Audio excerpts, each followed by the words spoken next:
बिस्मिल्लाहिर्रहमानिर्रहीम। अस्सलाम वालेकुम। मैं हूं तहसीन अब्बासी और आप देख रहे हैं पाकिस्तान टाइम न्यूज़। आज 4 जनवरी और मंगल का दिन है। सुबह ही से एक टीवी चैनल पर जो वीडियो वायरल हुई है उसमें चंद साल कबल जब परवेज़ रशीद साहब वफाकी वज़ीर इत्तलात व नशरियात थे, उनकी और मरीम नवाज़ की गुफ्तगू सुनाई जा रही है। और उस गुफ्तगू के बाद जो टीवी चैनल्स पर और सोशल मीडिया पर तूफ़ान बरपा हुआ, वो भी सब आप लोगों ने देखा होगा। और उस पर शदीद रद्दअमल जो आ रहे हैं उसके मुतालिक भी आप सब लोग सुबह से आ गए हैं, देख रहे हैं कि किस किस का क्या शदीद रद्दअमल आ रहा है। अब ये ऐसा महसूस होता है कि शायद इससे पहले कभी ऐसा हुआ ही नहीं है।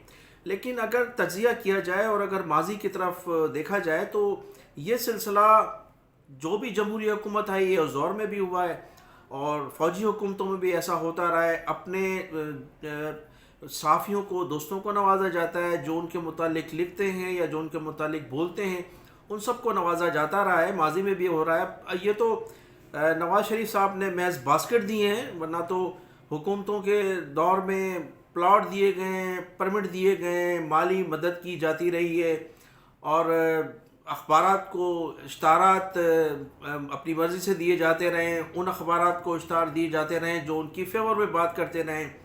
और ऐसे ऐसे वाक़यात हुए कि एक ऐसा अखबार है जिसकी सिंध का एक अखबार की मैं आपको मिसाल दे रहा हूँ जो 200 प्रिंट होता है और पीपल्स पार्टी के दौर में उसको कुछ अखबार को 5 साल में 55 करोड़ रुपए के इश्तारात दिए गए थे।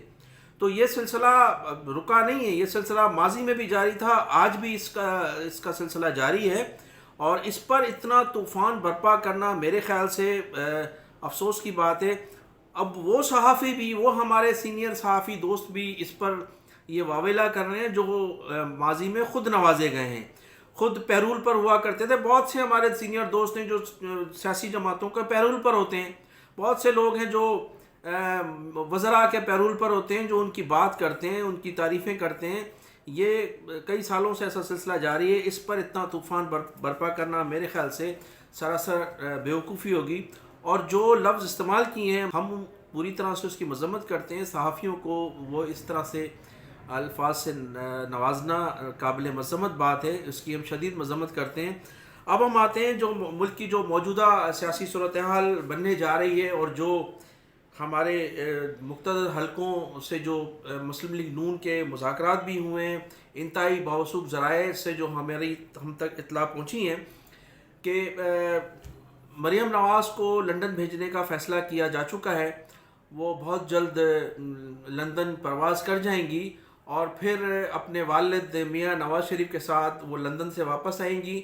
और ये भी बताया जाता है कि मियाँ नवाज़ शरीफ और मरीम नवाज़ की नाहली भी ख़त्म होने जा रही है, उन्हें दोबारा इंतखाबात में हिस्सा लेने की इजाज़त भी मिल जाएगी। ये तमाम बातचीत जो है वो कंप्लीट हो चुकी है और मुख्तदर हल्के इस पर राज़ी भी हो गए हैं।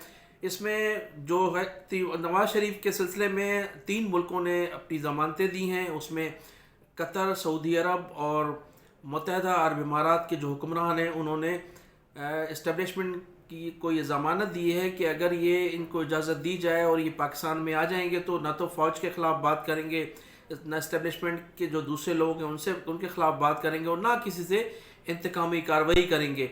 इसके अलावा अब जब ये पाकिस्तान में दाखिल होंगे तो फिर सवाल ये पैदा होता है कि इस तहरीक इंसाफ की हुकूमत का ख़ात्मा कैसे होगा। तो एक तो फ़ॉरेन फंडिंग केस जो है जिसमें तहरीक इंसाफ की हुकूमत डूबती हुई नज़र आ रही है। इसके अलावा अब जो असम्बली में है वो इमरान खान अपनी अक्सरियत भी खो चुके हैं।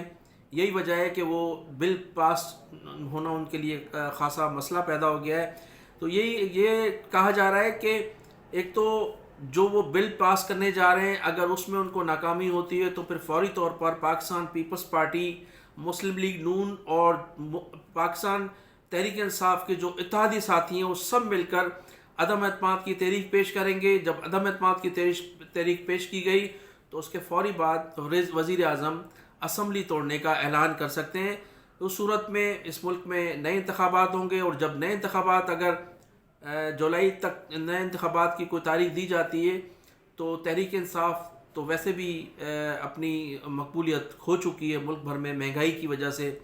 اور جس طرح سے جو غریبوں کے خلاف اقدامات ہوئے ہیں، جو جس قسم کی مہنگائی سامنے آئی ہے، تو تحریک انصاف کی حکومت تو ویسے ہی مقبولیت کھو چکی ہے. تو پاکستان مسلم لیگ کا ووٹ بینک تاحال قائم ہے. ایسی صورت میں مسلم لیگ کو ایک مرتبہ پھر چانس مل سکتا ہے. مسلم لیگ نون بھاری اکثریت سے جیت سکتی ہے، اور اسی جیت کی صورت میں مسلم لیگ میاں نواز شریف یا اس کی فیملی کا کوئی بھی فرد وزیر اعظم بن سکتا ہے. جو صورتحال جو سامنے آئی ہے، جو ابھی مسلم لیگ نون اور اسٹیبلشمنٹ کے درمیان جو مذاکرات ہوئے ہیں، اور جو سلسلہ ابھی تک اس کا سلسلہ جاری ہے، اسے آپ یہ کہہ سکتے ہیں کہ یہ ابھی کچھ باتیں کمپلیٹ ہوئی ہیں اور کچھ باتیں ہونا، کچھ مذاکرات ہونا ابھی باقی ہیں. مجھے جو ذرائع نے بتایا ہے وہ اس حد تک تو بات کمپلیٹ ہو چکی ہے کہ مریم نواز بہت جلد لندن روانہ ہونے والی ہیں اور وہ اپنے والد کے ساتھ ہی پاکستان لوٹیں گی. تو یہ جو موجودہ کرنٹ صورتحال ہے، اس صورتحال میں ایسا محسوس ہوتا ہے کہ سندھ حکومت کے متعلق بھی ذرائع نے بتایا ہے کہ سندھ حکومت جو ہے وہ بھی گورنر راج بھی لگ سکتا ہے. ان حالات سے پہلے گورنر راج بھی عمران خان لگا سکتے ہیں.